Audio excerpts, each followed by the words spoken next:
Good morning बच्चों। आज के लेक्चर में हम आपको बताने जा रहे हैं कि मैट्रिक्स है उसका किस तरीके से इनवर्स निकालते हैं। और ये बहुत ही इम्पॉर्टेंट क्वेश्चन है, बोर्ड में इसका क्वेश्चन 100% आता है। इसको आप बड़े ध्यान से समझें। अगर जो हम स्टेप बताएंगे उसका आप फॉलो करेंगे तो बड़ी आसानी से निकल जाएगा। और आपने हमारे स्टेप से हट के अगर अपनी कैलकुलेशन आपने करना शुरू की तो आप बीच में ही गड़बड़ कर देंगे और लास्ट में उसका आंसर भी हो सकता है ना निकल पाए। तो हम जो स्टेप बताएं उसको स्टेप को आप क्लियर कर लें और उसी स्टेप का फॉलो करें, आपको निकालने में कोई भी प्रॉब्लम होने वाली नहीं है। तो देखिए, जैसे मैट्रिक्स ए दे दी है, ये हमने मैट्रिक्स लिख लिया, इसका हमको इन्वर्स निकालना है, बाई एलिमेंट्री ऑपरेशन मेथड से निकालना है। तो पहले हम ये बता दें कि एलिमेंट्री ऑपरेशन है क्या, ये कौन सी चीज़ है एलिमेंट्री ऑपरेशन। ये कह दिया कहाँ का ऑपरेशन होता है ये। तो मैट्रिक्स में क्या है, एलिमेंट्री ऑपरेशन में क्या होता है, जैसे ये फर्स्ट रो है इसी तरीके से हमारी जो ith रो है, फर्स्ट रो में 0 1 2 हो गया, सेकेंड रो में I2 3 हो गया, थर्ड रो में 3 1 1 हो गया। एलिमेंट्री ऑपरेशंस में जैसे इस रो को हम चेंज कर दें, किसी नॉन जीरो से हम मल्टीप्लाई कर दें इसको। जैसे मान लेते हैं R1 को हम चेंज कर दें 2R1 से, तो हमारी ये वाली मैट्रिक्स चेंज हो जाएगी। न्यू मैट्रिक्स में कितने से मल्टीप्लाई कर रहे हैं, 2 से, 0 2 4, सिर्फ फर्स्ट रो चेंज हो रही है, 1 2 3 3 1 1। तो जब ये ऑपरेशन हमने अप्लाई किया तो ये मैट्रिक्स इसमें चेंज हो गई। ये हमारे एलिमेंट्री ऑपरेशन का पहला हिस्सा हो गया। तो पहला तो क्या हो गया, किसी रो या कॉलम को, ये हम कॉलम में भी कर सकते हैं, किसी रो या कॉलम को किसी नॉन जीरो नंबर से मल्टीप्लाई कर दिया जाए, मल्टीप्लाई करके उसको चेंज कर दिया जाए। दूसरा हम बता रहे हैं, ये तो पहला हो गया, जो रो में होगा वही काम कॉलम में भी कर सकते हैं। दूसरा है इंटरचेंजिंग ऑफ रो, जैसे RI RJ इनका आपस में इंटरचेंज कर दिया जाए। फॉर एग्जाम्पल हम R1 R2 इनका आपस में इंटरचेंज कर दें तो हमको मैट्रिक्स बदली हुई मिलेगी। ये मैट्रिक्स हमारी हो जाएगी, इसमें क्या है, R1 R2 इंटरचेंज कर रहे हैं, जो सेकेंड रो है वो फर्स्ट रो में पहुंच जाएगी और फर्स्ट रो सेकेंड में पहुंच जाएगी। तो जब यहाँ पर ये 1 2 3 हो जाएगा, 0 1 2 हो जाएगा और जो थर्ड रो में कोई चेंज नहीं है। तो एलिमेंट्री ऑपरेशन में कौन कौन से आ गए यहाँ पर। नंबर 1, किसी रो या कॉलम को मल्टीप्लाई कर दें नॉन जीरो नंबर से। दूसरा है किसी दो रो को आपस में इंटरचेंज कर दें। जैसे दो रो को आपस में इंटरचेंज कर सकते हैं उसी तरीके से हम दो कॉलम को भी आपस में इंटरचेंज कर दें। ये हमारा अगला हो गया। तो इसी तरीके से ये आपके क्या है, दो ऑपरेशंस हैं। इसमें किसी रो या कॉलम को नॉन जीरो नंबर से मल्टीप्लाई कर दिया जाए, या फिर किसी दो रो या कॉलम को आपस में इंटरचेंज कर दिया जाए। थर्ड, और समझ लीजिए इसका यूज बहुत ज़्यादा होगा, किसी रो को हम इस तरीके से चेंज करें कि किसी दूसरी रो को नॉन जीरो नंबर से मल्टीप्लाई करके ऐड कर दें, चाहे हम माइनस कर दें। फॉर एग्जाम्पल कि R1 को हम इस तरीके से चेंज करें, R1 + 2R2। जो काम हम रो में कर रहे हैं वो कॉलम में भी कर सकते हैं। जैसे यहाँ पर RI लिखा है तो हम CI भी लिख सकते हैं। अब इसमें देख रहे हैं, जैसे हम इसमें फर्स्ट रो को चेंज कर रहे हैं, किस तरीके से चेंज कर रहे हैं कि दूसरी रो को 2 से मल्टीप्लाई करके फर्स्ट रो में ऐड कर देंगे। दूसरी रो को कितने से मल्टीप्लाई कर रहे हैं, 2 से, तो यहाँ पर 2 हो गया, इसमें ऐड करेंगे 2 हो जाएगा, 4 + 1 5 हो जाएगा, 6 + 2 8 हो जाएगा। ये चेंज है फर्स्ट रो में, सेकेंड रो में कोई चेंज नहीं है। 1 2 3 3 1 1। तो ये एलिमेंट्री ऑपरेशन हो गया।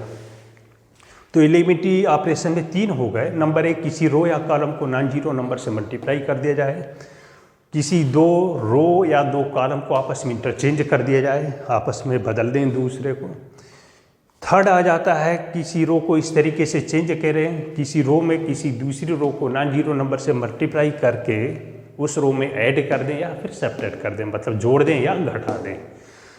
यही इसी तरह कैलकुलेशन कॉलम में भी कर सकते हैं। अब ये जो 3 मेथड, इसी 3 मेथड से हम इसका क्या निकालेंगे, इनवर्स निकालेंगे। तो इसका इनवर्स निकालना है मैट्रिक्स का।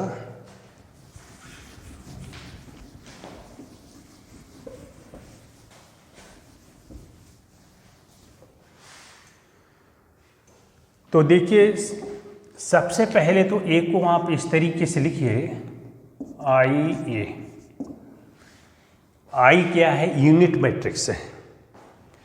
जैसे हम 2 को लिख सकते हैं 1 × 2, उसी तरीके से हमने ए को लिखा है आई ए। यहाँ पे यूनिट एलिमेंट 1 है। अब ए की हमने यहाँ पर वैल्यू रख दी 0 1 2 1 2 3 3 1 1। आई ये यूनिट मैट्रिक्स है, डायगोनल में 1 और सब जगह 0। और इसको आप वैसे लिखिए। जब आई को हम पहले लिख रहे हैं, ए को बाद में लिख रहे हैं, तो आपको जितने भी ऑपरेशन अप्लाई करने हैं वे सब रो वाले अप्लाई करने हैं। और ए को अगर आप इस तरीके से लिख रहे हैं, ए आई से लिख रहे हैं, तो आप सिर्फ कॉलम ऑपरेशन अप्लाई करेंगे।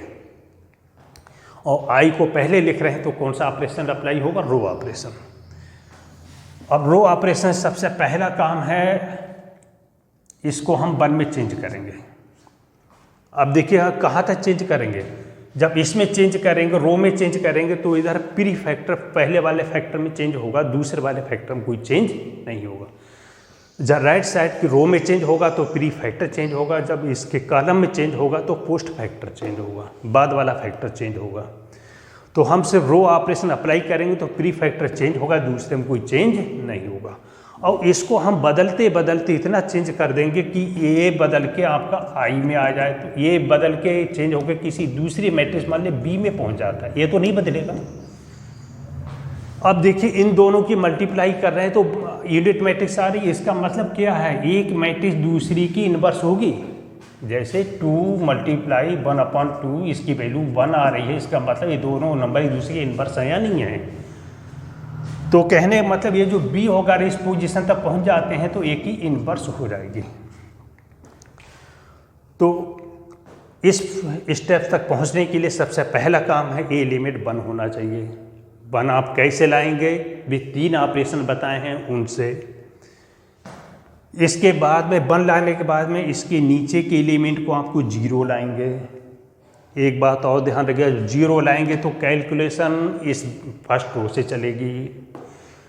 फिर इसके बाद में आप डायगोनल में पहुंच रहे हैं, इस एलिमेंट को 1 लाएंगे, 1 लाएंगे, फिर इसको हम 0 में चेंज करें। अब कैलकुलेशन किस में चलेगी, जब इसमें 0 लाएंगे सेकेंड रो से।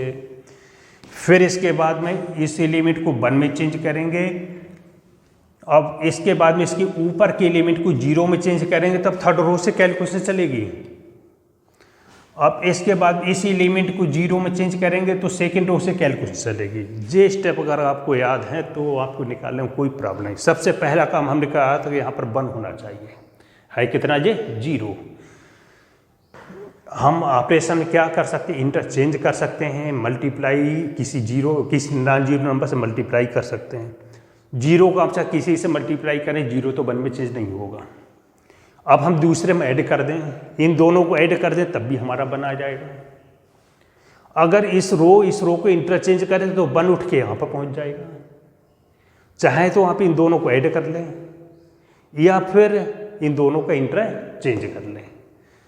तो हम इंटरचेंज कर लेते हैं, R1 और R2 का क्या कर रहे हैं, इंटरचेंज। तो इस बात का ध्यान रखिए, जैसा चेंज आप इधर कर रहे हैं वैसा ही चेंज इधर भी होगा। क्या कर रहे हैं, सेकेंड रो को पहले नंबर पे लिख रहे हैं, ठीक उसी समय सेकेंड रो को आप इधर भी लिख दें। फर्स्ट रो सेकेंड नंबर पर पहुंच रही है, इधर भी फर्स्ट रो को हमने सेकेंड नंबर पे लिख दिया। थर्ड रो में कोई भी चेंज नहीं है, इधर भी कोई चेंज नहीं। अगर आपने पहले इधर लिख लिया फिर बाद में इधर लिखोगे तो मिस्टेक कर सकते हो। इसमें जैसा काम हम इधर करें तो वैसा ही काम हम राइट साइड में कर दें। अब इसके बाद यहाँ पर बना गया। अब हमने यहाँ पर क्या बताया है, 1 के नीचे 0 आएगा, 1 के नीचे 0। जब 0 लाएंगे तो किससे हमने कैलकुलेशन कही थी, फर्स्ट रो से। देखिए ये तो 0 है, इसके लिए हमें कोई ज़रूरत नहीं, इसे 0 में लाना है। इसे 0 में लाने के लिए कैसे 0 लाएं, एलिमेंट्री ऑपरेशन से। तो इसके लिए हम क्या करें, फर्स्ट रो को हम 3 से मल्टीप्लाई कर दें, 3 हो जाएगा, और 3 में से 3 जाएंगे, कितने हो जाएंगे, 0। तो R3 को कैसे चेंज करेंगे, R3 में से 3R1। ये ध्यान रखिए आप, हम यहाँ पर 0 ला रहे हैं, कैलकुलेशन हमारी फर्स्ट रो से ही चलेगी। अगर आप सेकेंड रो से लाए हैं तो आप बीच में भटक जाएंगे, आपकी इनवर्स लाने में बहुत प्रॉब्लम होगी।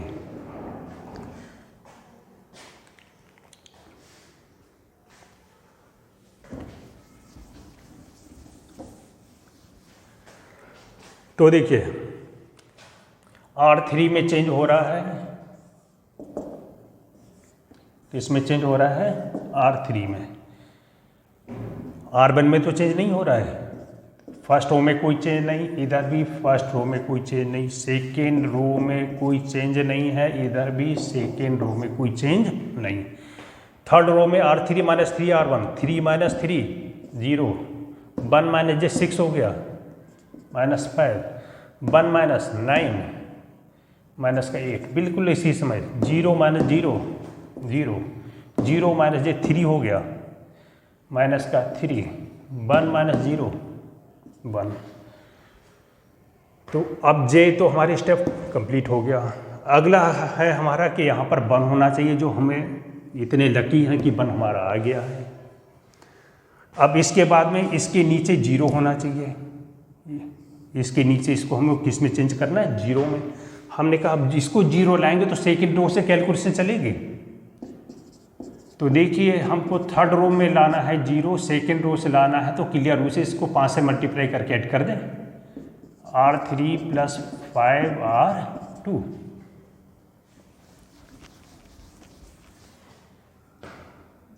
तो दोनों को एक साथ लिखेंगे।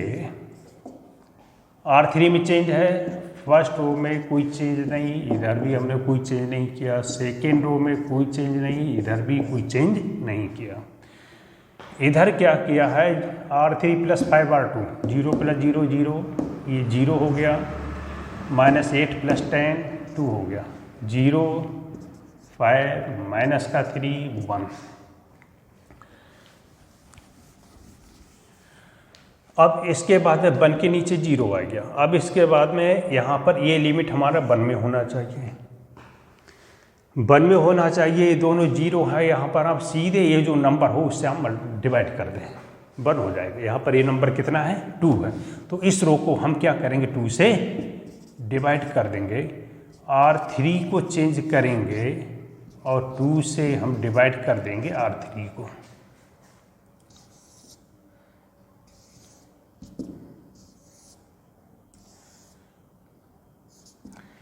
देखिए R1 में कोई चेंज नहीं है, इधर भी कोई चेंज नहीं है, सेकेंड रो में कोई चेंज नहीं, तो इधर भी कोई चेंज नहीं है। 2 से डिवाइड है तो इधर भी 2 से डिवाइड है, इधर भी हमने डिवाइड कर दिया 2 से। अब इसके बाद में ये 1 आ गया। 1 के बाद हमने क्या कहा था कि उसके ऊपर वाले एलिमेंट आप 0 में चेंज करेंगे, लेकिन कैलकुलेशन अब हमारी थर्ड रो से चलेगी। किससे चलेगी, थर्ड रो से। तो देखिए R1 में 0 लाने के लिए यहाँ पर 3 है, तो इसको 3 से मल्टीप्लाई करके माइनस कर दें। और सेकेंड रो में यहाँ पर 2 है, तो 0 लाने के लिए कितने से मल्टीप्लाई कर दें, 2 से मल्टीप्लाई करके माइनस कर दें। तो R1 R2 चेंज हो रहे हैं, इधर भी R1 और R2 चेंज होंगे। R1 में क्या है, R1 - 3 R3, 1 - 0 1, 2 - 0 2, 3 - 3 0। इधर भी 3 से मल्टीप्लाई करके माइनस है, ये 15 हो गया, माइनस का 15/2 हो जाएगा। 1 प्लस का 9/2 माइनस किया जा रहा है, 3 से मल्टीप्लाई है, 1 + 9/2 11/2। इसको 3 से मल्टीप्लाई करके माइनस का 3/2। सेकेंड रो में आते हैं, R2 - 2 R3, ये तो जीरो ही है, ये भी यहाँ पे कोई अंतर नहीं पड़ेगा। 2 - 2 0, यहाँ पर 2 से मल्टीप्लाई करके माइनस है तो 1 - 5 हो जाएगा, माइनस का 4। 1 यहाँ पर 2 से मल्टीप्लाई करके माइनस प्लस का 3, 2 से मल्टीप्लाई किया माइनस का 1 हो गया। थर्ड रो में कोई चेंज नहीं है तो इधर भी हमने कोई चेंज नहीं किया।